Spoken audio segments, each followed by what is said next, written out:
هفته جوزا آخرین فرصت دریافت نوبت برای دارندگان برگه سرشماری در ایران. اداره امور اتباع و مهاجرین خارجی جمهوری اسلامی ایران در اطلاعیه‌ای اعلام کرد که مهاجرین خارجی دارای برگه سرشماری باید حداکثر تا تاریخ هفته جوزا خرداد 1404 برای دریافت نوبت تعیین تکلیف به وبسایت رسمی کانون نوبت داتایار مراجعه کنند. این مهلت به عنوان آخرین فرصت برای این دسته از اتباع تعیین شده و عدم اقدام به مواقع تبعات جدی به دنبال خواهد داشت.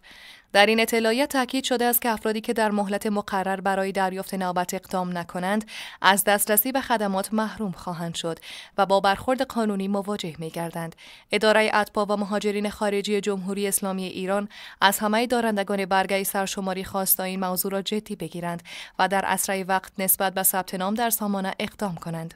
این اطلاعیه همچنین خاطر نشان کرد که تنها مرجع معتبر برای دریافت اطلاعات و اخبار مرتبط با این موضوع وبسایت رسمی مرکز امور اتباع و مهاجرین خارجی جمهوری اسلامی ایران به آدرس safia.moy.ir است.